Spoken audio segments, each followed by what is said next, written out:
بسم الله الرحمن الرحيم. أعزائي المشاهدين، السلام عليكم ورحمة الله وبركاته. أسعد الله أوقاتكم بكل خير.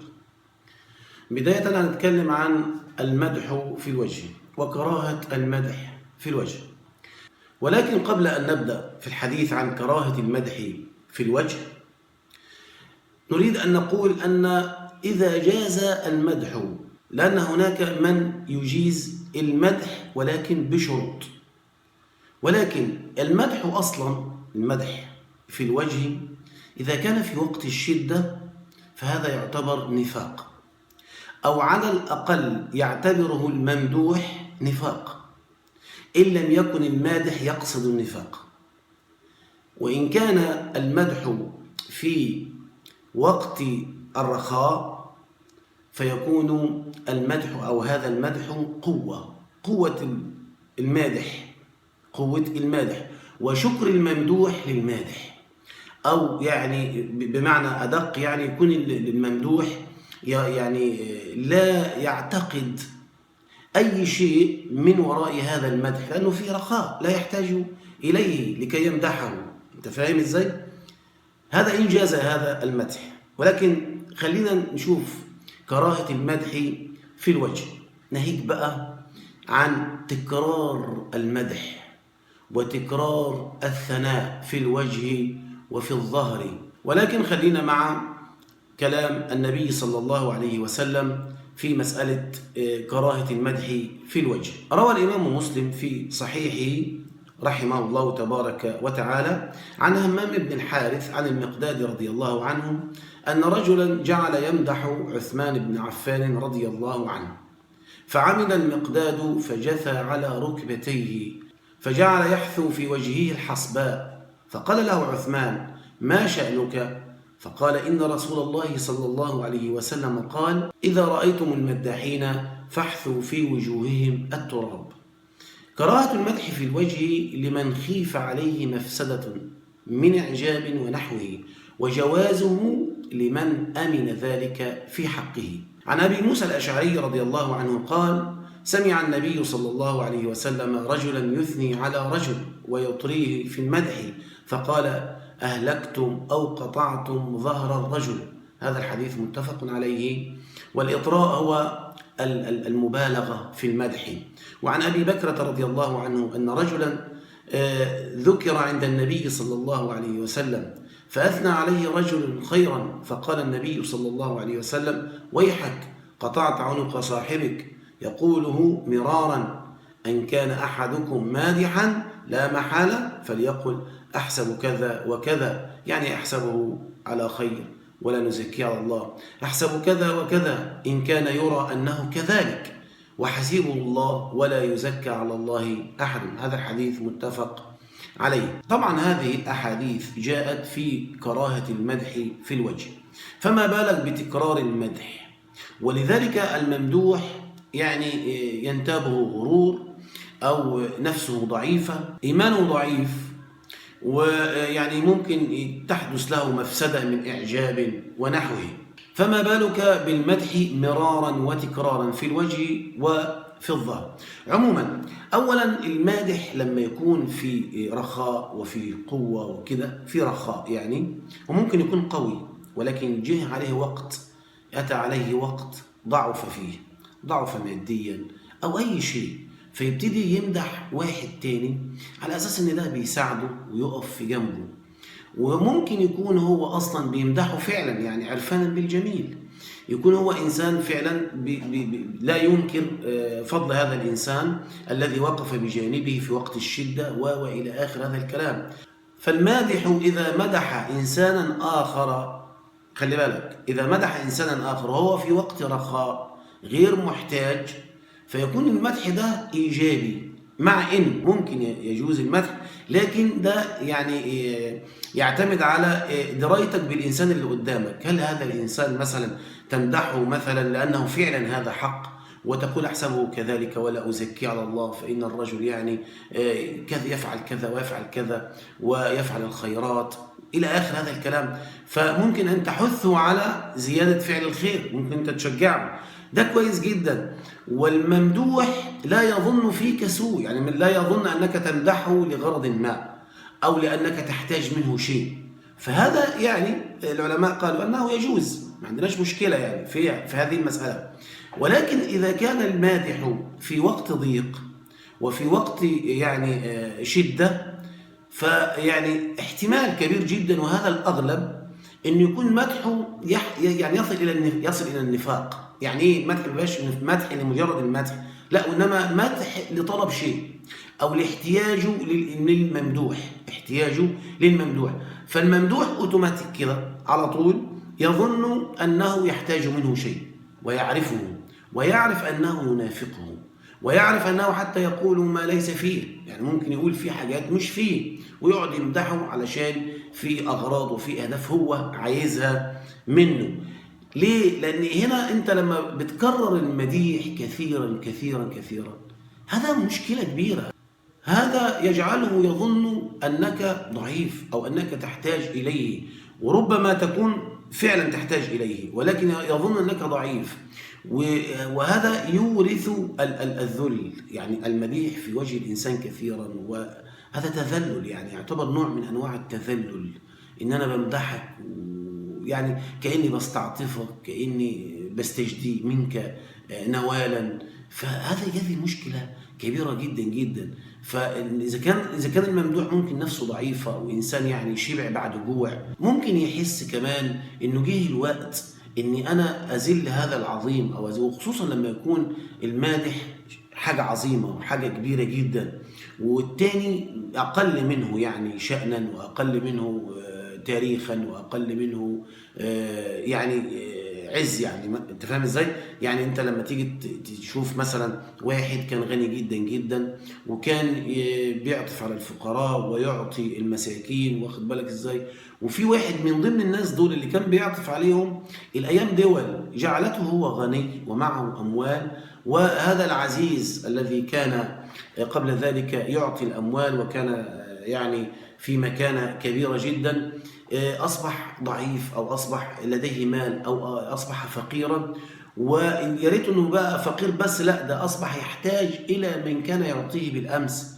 فتحس حتى إن فقير الأمس الذي أصبح اليوم غنيا، يعني يتشفى فيه ويشمت فيه، ويعني يتفنن في إذلاله، ويتفنن في أنه ربما يعني يعمل حاجات، مثلا إن هو يعني كأنه أنت لازم تمدحني، لازم تنزل من قيمتك وتنزل من كرامتك قدام الناس. فاهم ازاي؟ عشان انا اساعدك، او عشان انا مثلا اقف جنبك. انت فاهم ازاي؟ فدي بتبقى مشكله كبيره جدا، خصوصا مع اللي عندهم عقده نقص. يعني دايما وابدا الفقير لما يعني الفقير امس عنده عقده نقص من غني الامس، حتى وان كان فقير اليوم. يعني ممكن الغني الامس اصبح فقيرا برضه لسه عنده عقده نقص، حتى وان كان ذهب ماله فتاريخه حاضر. فانه معروف هو ابن مين، معروف ان هو من سلاله كذا، ومعروف ان هو من عيله كبيره وعيله غنيه، ولكن الايام جت عليه. فالتاني بيحب يتشفى ويحب ان هو يعني يتفنن في اذلاله والعياذ بالله. ودي النفوس الضعيفه والنفوس اللي عندهم نقص يعني. فانا بقول يعني دايما وابدا كثره المدح في الوجه او غير الوجه هذا مكروه. هذا كلام النبي عليه الصلاة والسلام، خصوصا لما تتعامل مع نفوس ضعيفة ونفوس مريضة، نفوس عندها عقدة نقص أصلا، درجة الإيمان ليست يعني يعني قوة الإيمان بتاعته غير كافية على ردع الإعجاب عنده والغرور كده يعني. فأنا يعني خلاصة هذا الكلام بقول لكل واحد، أنت عايز تمدح واحد وقف جنبك، أو عايز تمدح واحد عايزه يساعدك، لا تكرر المدح كثيرا، لا تكرر المدح كثيرا، لأن هذا يصبح نفاقا. والممدوح يعلم أنه نفاق، والممدوح يعلم أنك تريد شيئا، وهو يظن ويعتقد أنك بعد نوال هذا الشيء، خلي بالك، بعد نوال هذا الشيء ممكن تقلب عليه. هو فاهم كده، فاهمك عشان تبقى فاهم، يعني اوعى تفتكر انك تضحك عليه، لا على الاطلاق. ولكن هنا بقى المهم، فحافظ على كرامتك وعزتك ولو هتموت من الجوع، ولكن إذا استطعت أن تحصل على قوت يومك بدون نفاق وبدون ذل فافعل هذا، عدم مفيش مشكلة. احصل على ما تريد بكل الطرق المشروعة، أنا أتكلم عن الطرق المشروعة، ولكن لا تكون هذه الطرق على حساب كرامتك وحساب عزة نفسك على الإطلاق، لأن ده مش في مصلحتك، لأن ده هيتكتب في التاريخ، لأن ده هيبقى ظاهر قدام الناس. والإنسان لازم يبقى كرامته فوق كل اعتبار مهما كان، لأن الإنسان في النهاية الكرامة لا تعوض بالأموال، خصوصا لما تتعامل مع ناس أساس الناس هؤلاء عندهم عقدة نقص منك، وأساس هؤلاء الناس يحقدون عليك أصلا، حتى وإن صرت فقيرا يحقدون على قوتك، على تاريخك، على سيرتك، على ماضيك، حتى على الحاضر. هم لا يريدونك أن تكون مثلهم، وإن أعطوك سيعطونك يعني بمقابل كبير جدا، أو سيعطونك يعني حتى لا تموت أو حتى لا تقع أو حتى لا تسقط، هذا فقط. ولكن هل تظن أنهم سيعطونك حتى تكون أفضل منهم؟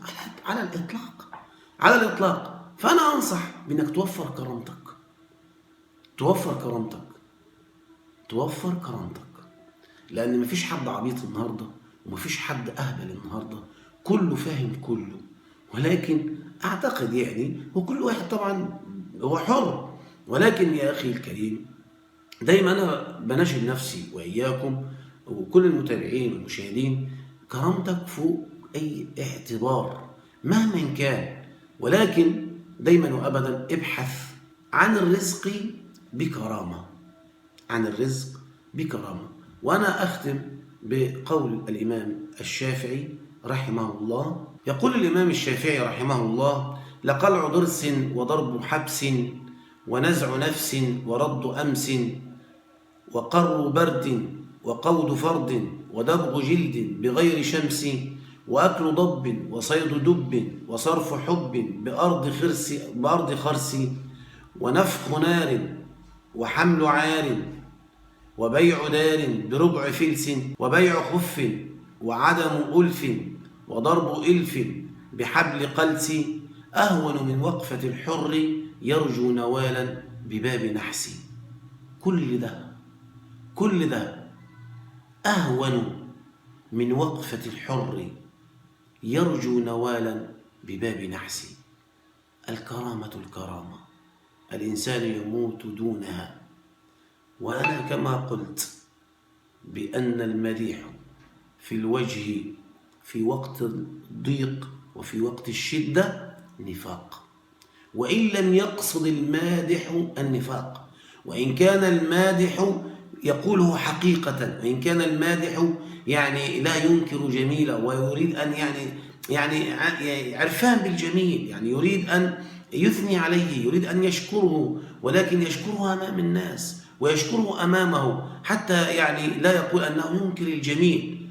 نية المادح تختلف عن فهم الممدوح، فالممدوح يظن أن هذا منافق، ولولا وقفتي معه لما مدحني، ولولا أنه يريد مني زيادة وأعطيه مرة أخرى وكثير، لولا أنه يمدحني. هذا فهم الممدوح، وقد يكون هذا الفهم طبعا مش عند بعض كل الناس، فاحذر من فهم الممدوح وليس من قول أو نية المادح.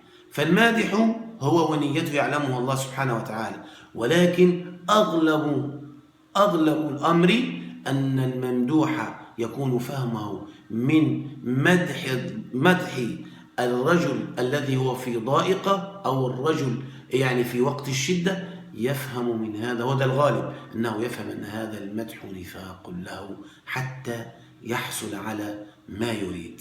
وإنما المدح الرجل وهو في وقت الرخاء وعدم الاحتياج، فيعتقد الممدوح أن هذا الرجل وفي، وأن الرجل هذا يحبه، وأن هذا الرجل لا يريد منه شيء، ولكن يمدحه للمدح ولا يمدحه لنوال شيء آخر، أي شيء أيا كان. ولكن يا إخوة كل ده فعلا يعني اللي قاله الإمام الشافعي، وهي طبعا حاجات مستحيلة يعني اللي قاله الإمام الشافعي ده حاجات صعبة جدا، لقلع ضغس وضرب وحبس ونزع نفس ورد أمس، هو أمس ده هيترد تاني؟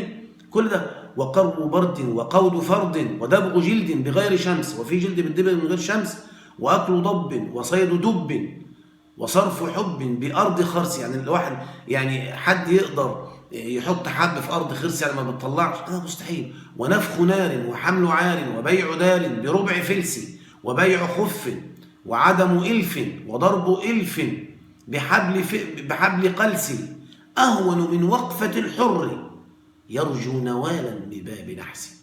لأن هؤلاء أكثرهم يعني الله يعني مش عايز أتكلم يعني كتير يعني. هو الخلاصة أن المديح وتكرار المديح قد يحسبه الممدوح نفاقا، ويعني فاهم ازاي انت بيلعب عليه يعني، او عايز يعني يستخلص منه اي شيء. وهذا على حسب اصل الممدوح وبيئته وتربيته وتاريخه.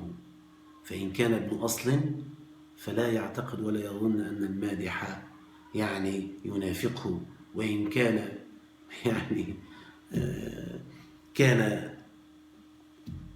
يعني من اللا شيء وأصبح شيء، فأعتقد أنه يعتقد أنه ينافقه للحصول على شيء ما. بهذا نكون وصلنا إلى نهاية هذه الحلقة، وأستودعكم الله الذي لا تضيع ودائعه، والسلام عليكم ورحمة الله وبركاته.